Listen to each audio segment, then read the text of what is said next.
സുഹൃത്തുക്കളെ, ഞാൻ നിങ്ങളോടൊരു കാര്യം പങ്കിടാണ് വന്നത്. നമ്മുടെ സ്കൂൾ മുറ്റം കിഴക്ക് ക്യാൻകൂർ എന്ന് പറഞ്ഞൊരു സ്ഥലമുണ്ട്. ഡയാലിസിസ് സെൻ്ററാണ്. കിഡ്നി രോഗികളെയൊക്കെ ഡയാലിസിസ് ചെയ്യുന്ന സെൻ്റർ. അതിൻ്റെ പക്കിന് പീറ്റർ നടത്തുന്ന ഒരു സ്ഥാപനമാണ്. അതൊരു സ്ഥാപനമുണ്ട്. മറ്റേ ഈ വയസ്സായ ആൾക്കാരൊക്കെ ചികിത്സിക്കണം. അപ്പം നിലവിലൊരു ബിൽഡിംഗ് ഉണ്ട്. അടുത്ത ബിൽഡിംഗ് കൂടി ഓപ്പൺ ആകാൻ പോകണം. അപ്പോൾ അവിടത്തേക്ക് ഈ സ്റ്റാഫിന് ആവശ്യമുണ്ട്, പെണ്ണുങ്ങളാണ്. അത് ഈ ക്ലീനിങ് സെക്ഷനാണെങ്കിൽ ഈ കാലത്ത് 8 മണി തുടങ്ങി വൈകിട്ട് 5 മണി വരെ. അപ്പോൾ പിന്നെ കെയർ ടേക്കർ എന്ന് വെച്ചാൽ അത് 1.5 ജോലി എടുക്കേണ്ടത്.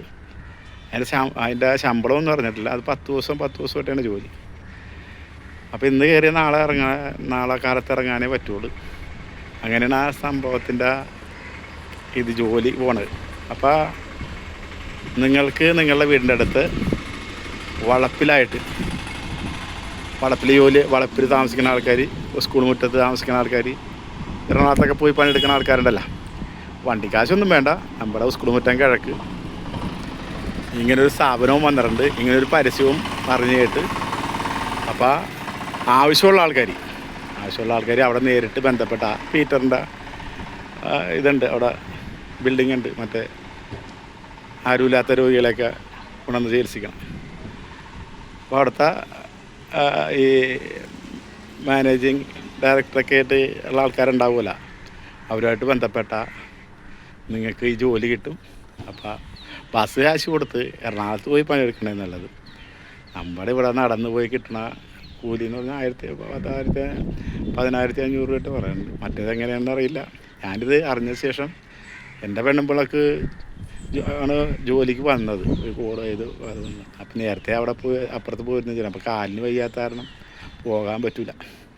അവളിവിടെ വല്ല തൊഴിലുറപ്പ അല്ലതൊക്കെ എടുത്തങ്ങനെ പോയി. അപ്പോൾ ആർക്കെങ്കിലും ഗുണപ്പെട്ടെന്ന് കരുതിയാണ് ഈ വീഡിയോ വേണം. നമ്മുടെ ഉദ്ദേശം എന്ന് പറഞ്ഞാൽ സമൂഹത്തിന് എന്തെങ്കിലും കാഴ്ചപ്പാട്, വീഡിയോ ചെയ്യണ കാഴ്ചപ്പാട്, അത് 10 പേർക്ക് ഗുണം ചെയ്ത, ഒരാൾക്ക് ദോഷമായിട്ട് വന്നാൽ കുഴപ്പമില്ല. 10 പേർക്ക് ഗുണമാണെങ്കിൽ അത് തന്നെയാണെങ്കിൽ അത് നമ്മളെ കൊണ്ട് ആകുന്നത് ഈ സമൂഹത്തിന് ചെയ്യാം. നമുക്കൊക്കെ കുറച്ച് നാളേ ഉള്ളൂ ഇവിടെ.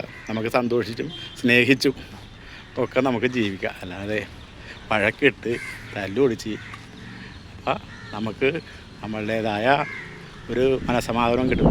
അപ്പോൾ അതുകൊണ്ട് നിങ്ങൾക്ക് നിങ്ങളുടെ അടുത്ത് ആരെങ്കിലും ഉണ്ടെങ്കിൽ ഈ ബന്ധപ്പെട്ട സ്ഥാപനമായിട്ട് ബന്ധപ്പെട്ട് കഴിഞ്ഞാൽ നമുക്ക് ഈ പറഞ്ഞ ജോലി കിട്ടുമായിരിക്കും. എന്നോട് ഇന്നലെ നമ്മുടെ കൂട്ടുകാരൻ്റെ ഭാര്യ മെസ്സേജ് ഇട്ടാണ്, ചേച്ചി പോകണ്ടെന്ന് ചോദിച്ചു. അപ്പോൾ ഞാൻ പറഞ്ഞു അവിടെ പോകണില്ല, അവിടെ നേരത്തെ പോരുന്ന വെച്ചാൽ അതിൻ്റെ അപ്പുറം പോരുന്ന വെച്ചാൽ ഈ ഡയാലിസിസ് സെൻ്ററിൽ. അത് അവിടെ ജോലിക്കാരില്ലാണ്ട് 3 മാസത്തേക്ക് പോയതാണ്. അപ്പോൾ അതുകൊണ്ട് നമ്മുടെ വീഡിയോകളൊക്കെ കാണുന്ന ആൾക്കാർക്ക് എല്ലാവർക്കും എൻ്റെ ഹൃദയം നിറഞ്ഞ ആശംസകൾ നേരുന്നതോടൊപ്പം മാത്രമല്ല, കമൻറ്റ് പറയുന്ന ആൾക്കാർ അമ്മക്ക് വിളിക്കല്ലേ, തെറി പറഞ്ഞോ. എൻ്റെ അമ്മ മരിച്ചു പോയിട്ട് കുറച്ച് ആളായി. എൻ്റെ മോറ് കാണുമെന്നൊരു ആൾ കമൻറ്റ് ചെയ്തിട്ടുണ്ട്, ഒരു ബേക്കറിയുടെ ഇതിട്ടപ്പോൾ. അപ്പോൾ ഇതാണ് എൻ്റെ മോറ്. ഞാൻ വളപ്പോലെ ഓട്ടോറിക്ഷ ഓടിക്കുന്നതിന് സന്തോഷ് തേരോത്ത് എന്നെ പരിചയപ്പെടുന്ന എൻ്റെ നമ്പർ എൻ്റെ വണ്ടിയിലുണ്ട്. ഏത് ഓട്ടോ സ്റ്റാൻഡിൽ ചെന്ന് ചോദിച്ചാലും വൈപ്പിൻകരയല്ല എന്നെ അറിയാൻ പറ്റും. അല്ലെങ്കിൽ ഇളകുന്നപ്പോൾ ഗ്രാമപഞ്ചായത്തിൽ അറിയാൻ പറ്റും. അല്ലെങ്കിൽ മലയാള മനോരമ എഡിറ്റർമാരെ വിളിച്ച് കഴിഞ്ഞാൽ, വൈപ്പിൻ എഡിറ്റർമാരെ വിളിച്ചാൽ കിട്ടും. അല്ലെങ്കിൽ രാഷ്ട്രദീപയുടെ എഡിറ്റർമാരെ സുരേഷിനെ വിളിച്ചാൽ കിട്ടും. അതേപോലെ ഞാനൊക്കെ പോലീസ് സ്റ്റേഷനൊക്കെ അറിയാൻ പറ്റും. അപ്പോൾ ഞാൻ വലിയ ആളല്ല. അപ്പോൾ കമൻ്റ് ഇടുമ്പോൾ എന്ന് പറഞ്ഞു കഴിഞ്ഞാൽ നമുക്ക് ഒരു യോജിച്ച് പോണ കമൻറ്റ് തെറിയൊക്കെ ആകാം. പക്ഷേ അമ്മനെയൊക്കെ ചോദിച്ചു കഴിഞ്ഞാൽ അമ്മ മരിച്ചു പോയില്ലേ, അവരെയൊക്കെ കൊടുക്കാൻ പറ്റില്ല.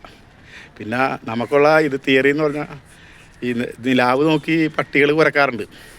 പക്ഷേ നിലാവ് ഉദിക്കുകയും ചെയ്യും, അസ്തമിക്കുകയും ചെയ്യും. പട്ടികൾ കുരച്ച് തൊണ്ട പോകൽ മാത്രമേ ഉള്ളൂ.